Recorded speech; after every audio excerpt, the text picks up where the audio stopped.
네, 안녕하세요. 북선 컴퓨터입니다.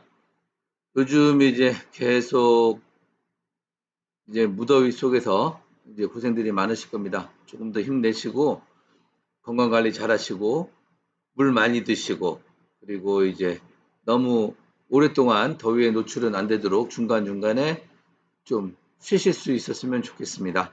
오늘도 좋은 하루 되시고 제가 준비한 영상 간단하게 소개해 드리겠습니다. 오늘은 우리 그 개인분들께서도 많이 시도해 보시는 작업 중에 하나인데요.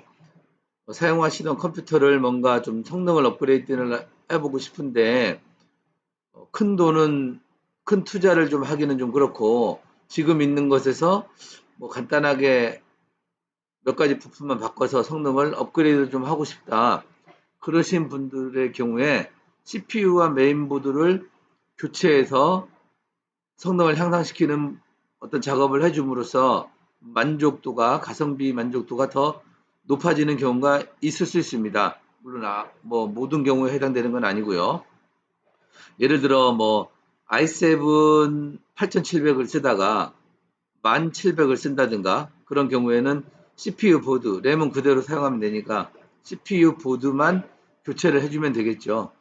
네, 이렇게 해서 성능을 더 향상시켜서 가성비를에 대한 어떤 만족도를 그런 더 높이시기 위해서 진행을 하시는 그런 분들이 많습니다. 자, 이런 분들이 직접 집에서도 진행을 해볼 수 있는 부분들이 있어서 이번에 저희 후기권을 통해서 간단하게 설명을 좀 드리고자 합니다. 저희 그 천안시 청담동에서 이제 인터넷 검색을 하고 저희 회사로 방문해 주셨다는 고객님의 사연인데요.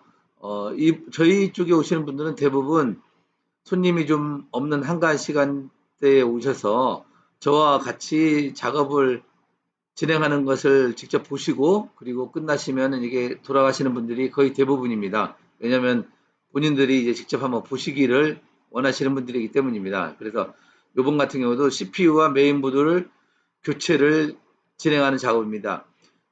저희 같은 경우는 보시는 것과 같이 교체 전에 어떤 문제점이 있는지 없는지 부팅은 잘 되고 다른 기능은 문제가 없는지 정도 간단하게 테스트를 해봅니다. 왜 그러냐고 하면 이런 점검을 하는 이유는 파워라든가 기타 다른 문제가 없는 상황에서 CPU 메인보드를 교체를 해야만이 추후에 어떤 문제가 발생이 될 확률도 적지만 되더라도 접근이 쉽기 때문입니다. 자, 지금 현재 보이는 가지고 계셔서 사용하시는 본체 사양이 라이젠 2600X B450M 보드의 사양입니다. 이제 이 사양을 라이젠 5600X 그리고 B550M으로 업그레이드 하겠습니다. 자, 그러면 이제 라이젠 2600에서 그 다음 세대가 3600X였고 그리고 그 다음 세대인 5600X 두 단계 정도 상향 업그레이드를 하게 되는 것이죠. 성능은 많이 향상이 됩니다. 심플박스를 개봉을 하고 이제 하나씩 조립하기 위해서 먼저 오픈 테스트를 진행을 합니다. 오픈 테스트를 진행하는 가장 큰 이유는 조립하고 나서 혹시나 부팅이 안 되거나 문제가 생겼을 때 다시 다 분해를 해야 되는 그런 번거로움, 그런 불편함을 해소하기 위해서 조립 전에 보시는 바와 같이 메인보드와 CPU, 쿨러, 그리고 램, 그래픽카드, 파워, 물론 파워 같은 경우는 기존의 파워가 본체에 있기 때문에 집에서 하신다면 좀 이 부분은 조금 애매해질 수도 있습니다. 그렇지만 저희 같은 경우는 이제 파워를 예비 파워를 하나 장착을 해서 연결을 해가지고 테스트를 하는 겁니다. 그래서 부팅 테스트만 정상적으로 된다면 조립은 그냥 편한 마음으로 진행만 하면 됩니다. 그래서 오픈 테스트를 진행을 이렇게 합니다. 자, 보시는 것처럼 정상적으로 잘 올라옵니다. 라이젠의 특성상 맨 처음에 조립을 했을 때는 부팅 되는 그 텀이 기간이 좀 깁니다. 그 부분은 숙지를 하시고 부팅이 왜 안 되나 그렇게 걱정하실 필요는 없습니다. 30초 정도 인내를 가지고 지켜봐 주시면 됩니다. 부팅이 잘 되니까 지금부터는 그냥 차분하게 이제 부품의 손상이 안 가는 범위 내에서 차분하게 분해만 해주면 됩니다.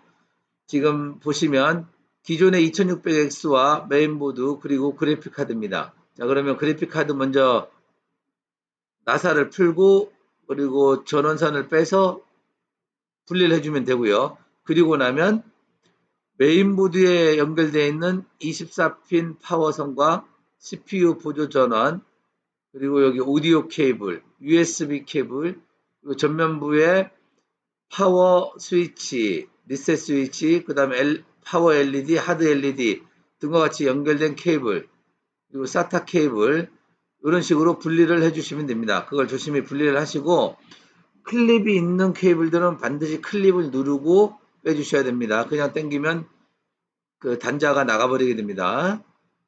그렇게 분리를 해주고 나면 이렇게 됩니다. 텅 비게 되죠.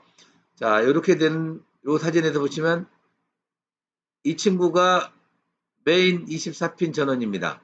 24핀 전원. 그리고 이게 사진상으로 조금 애매하긴 하지만 이게 CPU 4핀 전원 혹은 8핀 전원이고요. 그 다음에 이렇게 쳐져 있는 게 이게 그래픽카드 전원입니다. 그리고 SATA 케이블 그리고 이렇게 한 어떤 그 라인으로 쭉 형성되어 있는 게 이게 오디오 단자 케이블 전면부 쪽입니다. 그리고 이건 USB, 여기는 파워 리셋 케이블, 요 정도 나와 있습니다. 이제 이 부분들을 보시고, 여기 USB 3.0 단자 있습니다.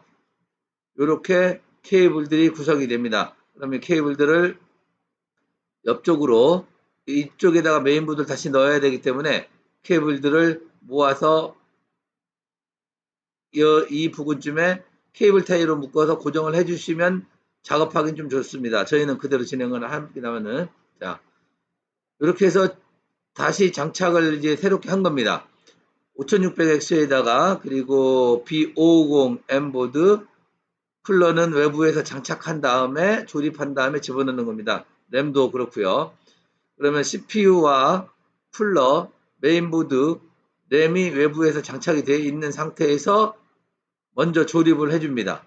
조립해서 나사가 하나, 둘, 셋, 넷, 다섯, 여섯, 보통 6개로 구성이 됩니다.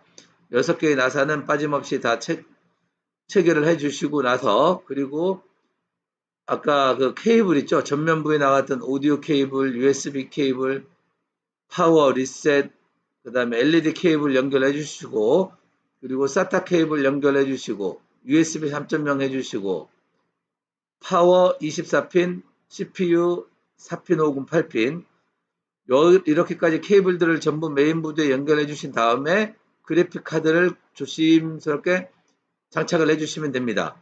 장착해 주시고 흔들리지 않도록 나사는 우선 하나만 체결해 주시면 됩니다.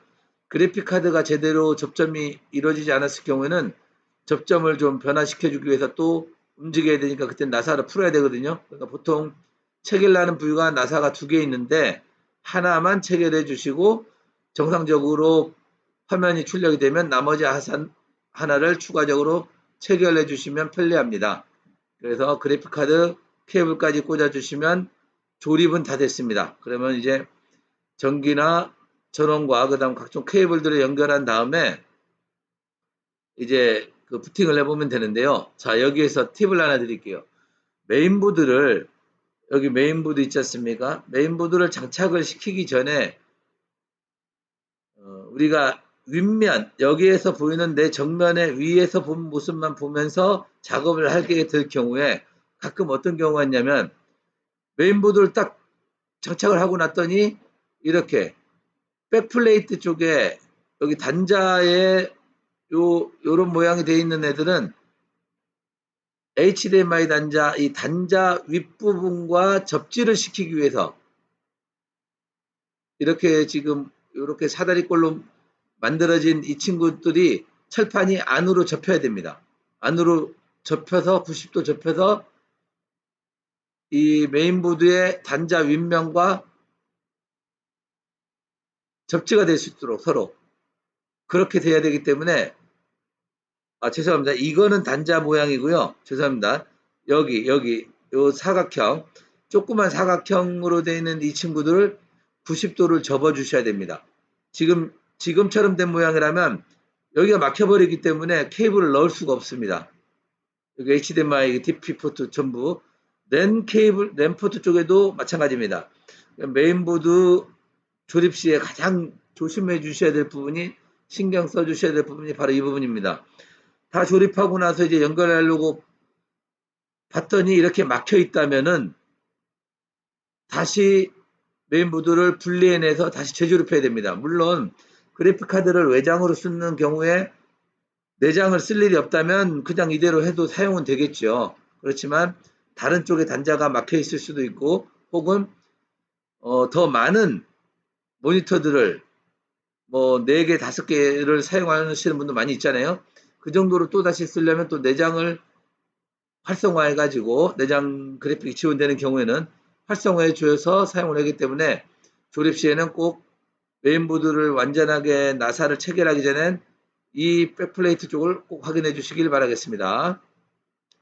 자, 그렇게 해서 부팅을 시켜봤습니다. 윈도우 10은 호환성이 좋기 때문에 메인보드를 교체를 하고 나서도 블루 스크린이 뜬다든가 하는 경우는 거의 드뭅니다. 그래서 정상적으로 다시 새로운 보드에 맞는 드라이버들을 다 새로 이제 자동으로 이제 설치를 하고, 지금 모든 단자들이 정상적으로 이제 이용이 됐음을 확인을 한 상태입니다. 자, 이렇게까지 확인을 하고 나서 이제 고객님께 출고를 해드렸습니다. 자, 간단하게 한번 그 CPU와 메인보드를 업그레이드 할 수 있는 방법에 대해서 안내를 도와드렸습니다. 제가 좀 주의하십사 하는 부분에 대해서 강조한 부분은 잘 기억을 해 두셨다가 참고를 하시면 도움이 될 것 같습니다. 오늘도 좋은 하루 보내십시오. 제 영상이 도움이 되셨으면 구독과 좋아요 꼭 부탁드리겠습니다. 감사합니다.